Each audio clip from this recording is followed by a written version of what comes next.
अब तक श्री कृष्ण ने आत्मा की अमरता बताकर अर्जुन का मोह तोड़ने का प्रयास किया, लेकिन अर्जुन अब भी शोक में है।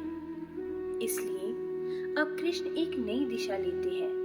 वे कहते हैं, अगर तू आत्मा को नहीं भी मानता और केवल संसार को ही अंतिम सत्य मानता है, तो भी शोक करना उचित नहीं है, क्योंकि यह संसार ही क्षणभंगुर है।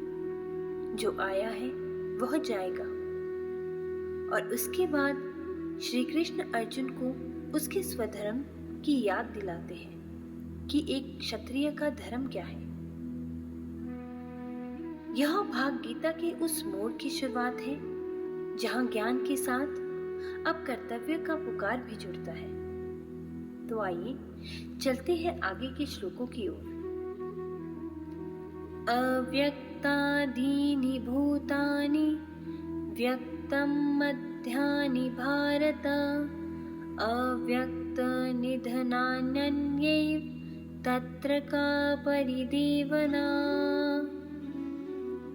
हे भारत, सभी प्राणी पहले अव्यक्त रूप में थे, बीच में प्रकट होते थे और अंत में फिर अव्यक्त हो जाते हैं।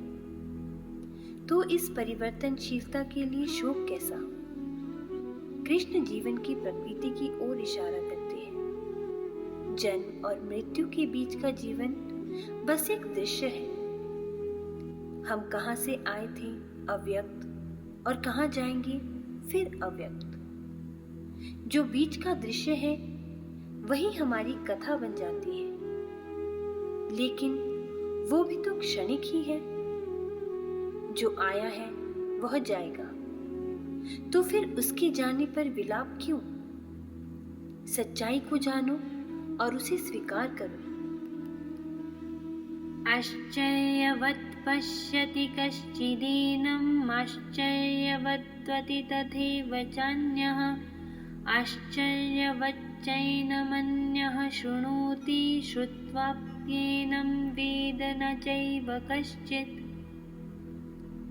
कोई इस आत्मा को अद्भुत कहकर देखता है, कोई अद्भुत कहकर सुनाता है, कोई अद्भुत कहकर सुनता है, पर कोई कोई ही वास्तव में इसे समझ पाता है। आत्मा श्रवण, वाचन और दर्शन का विषय तो है, पर वह केवल शब्दों से नहीं जानी जा सकती। इसका बोध केवल उसे होता है जो भीतर से शांत, स्थिर और ग्रहणशील हो। आत्मा को जानना केवल पढ़ना नहीं, यह एक भीतर की अनुभूति है, और यह तभी होती है जब मन पूर्ण मौन में उतरता है। देहि नित्यमवध्योऽयं देहि सर्वस्य भारत तस्मात् सर्वाणि भूतानि न त्वं शोचितुमर्हसि। हे अर्जुन, यह आत्मा प्रत्येक शरीर में नित्य और अवध्य है, इसलिए किसी भी जीव के लिए शोक मत कर। कृष्ण फिर दोहराते हैं, जो मारा ही नहीं जा सकता उसके लिए शोक करना मोह है, ज्ञान नहीं। अब ये बात सिर्फ अर्जुन के रिश्तों पर नहीं, बल्कि सभी प्राणियों पर लागू होती है। जब आत्मा सब में समान है, तो फिर किसी के जाने या रहने से तुम्हारे भीतर का केंद्र नहीं हिलना चाहिए। स्वधर्ममपि चावीक्ष्य न विकम्पितुमर्हसि धर्म्यार्थे युद्धात् श्रेयोऽन्यत् क्षत्रियस्य न विद्यते। और अपने स्वधर्म को भी देखकर तुझे विचलित नहीं होना चाहिए, क्योंकि क्षत्रिय के लिए धर्मयुक्त युद्ध से श्रेष्ठ कुछ नहीं है। अब कृष्ण कर्तव्य की बात करते हैं। अर्जुन केवल एक मित्र, एक भ्राता या शिष्य नहीं, वह एक क्षत्रिय है। और जब धर्म की रक्षा के लिए युद्ध अनिवार्य हो, तो विचलन नहीं, संकल्प चाहिए। आत्मा को जानना जरूरी है, लेकिन कर्म से भागना आत्मज्ञान का लक्षण नहीं है। स्वधर्म को निभाना ही सच्ची साधना है। यत्रेच्छया चोपपन्नं स्वर्गद्वारमपावृतं सुखिनः क्षत्रियाः पार्थ लभन्ते युद्धमीदृशम्। हे पार्थ, ऐसा युद्ध जो अपने आप आया है, जो स्वर्ग के द्वार को खोलता है, ऐसा सौभाग्य केवल धन्य क्षत्रिय को मिलता है। कृष्ण कहते हैं, यह कोई सामान्य युद्ध नहीं, धर्म की रक्षा का अवसर है। यह लड़ाई अर्जुन ने नहीं चुनी, पर यह उसके सामने स्वर्ग का द्वार बनकर खड़ी है। जीवन के कुछ क्षण हम चुनते नहीं, लेकिन वे ही हमें हमारा सत्य और ऊंचाई दे सकते हैं, अगर हम उन्हें स्वीकार करें। अथ चेतव्यमिमं धर्म्यं संग्रामं न करिष्यसि ततः स्वधर्मं कीर्तिं च हित्वा पापमवाप्स्यसि। अगर तू इस धर्मयुक्त युद्ध को नहीं करेगा तो तू अपने स्वधर्म और कीर्ति को खो देगा और पाप को प्राप्त होगा। ध्यान दे, कर्तव्य से भागना भी पाप है। यहाँ पाप का अर्थ है धर्म त्याग, कर्तव्य विमुक्ति, आत्मनिंदा। कृष्ण अर्जुन को उसकी आत्मिक जिम्मेदारी की याद दिला रहे हैं। धर्म के मार्ग से हटना भी एक गंभीर चूक है और उसकी सजा बाहर नहीं, अंदर की बेचैनी से मिलती है।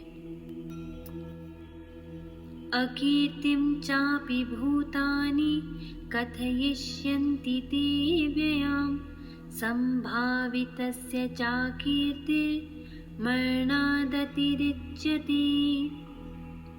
लोग तेरी निंदा करेंगे और वह निंदा सदा बनी रहेगी, और सम्मानित व्यक्ति के लिए अपकीर्ति मृत्यु से भी बुरी होती है। कृष्ण अब मन की भाषा में बात कर रहे हैं। सम्मान, मान्यता, प्रतिष्ठा। कभी कभी सत्य को समझने के लिए गुरु को शिष्य की मानसिक भूमि पर उतरना पड़ता है। आत्मज्ञान के साथ साथ मानव समाज में कर्तव्य और सम्मान भी महत्वपूर्ण है। उनका त्याग केवल आध्यात्म नहीं, असंवेदनशीलता भी हो सकता है। भयाद्रणादुपरन्तं मंस्यन्ते त्वं महारथः येषां च त्वं बहुमतो भूत्वा यास्यसि लाघवम्। जो महान योद्धा तुझे बहुत मानते हैं, वे सोचेंगे कि तू डर के कारण युद्ध से पीछे हटा और तेरी प्रतिष्ठा गिर जाएगी। कृष्ण अर्जुन को दिखा रहे हैं कि उसका प्रभाव उसके कर्मों से है, ना कि उसकी भावना से। दूसरे लोग तेरे मन का मोह नहीं जानेंगे, वे केवल तेरा त्याग देखेंगे और उसे कायरता समझेंगे। भावनाओं में बहकर अगर हम अपना कर्तव्य छोड़ते हैं तो हम केवल आत्मघात नहीं, विश्वासघात भी करते हैं उन लोगों से जो हमें आदर्श मानते हैं। अवाच्य वादांश्च बहुन वदिष्यन्ति तवाहिताः निन्दन्तस्व सामर्थ्यं ततो दुःखतरं नु किम्।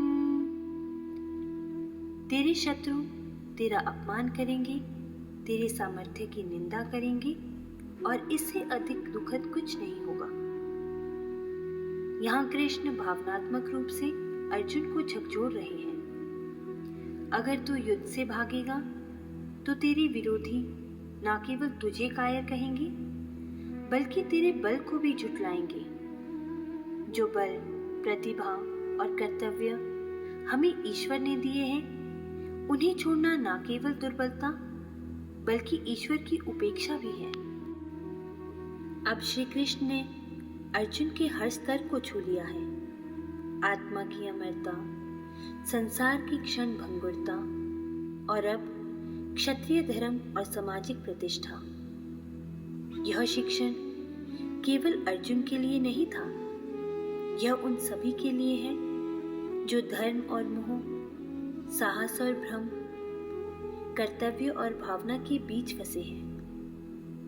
अब प्रश्न यह नहीं है कि अर्जुन युद्ध करेगा या नहीं।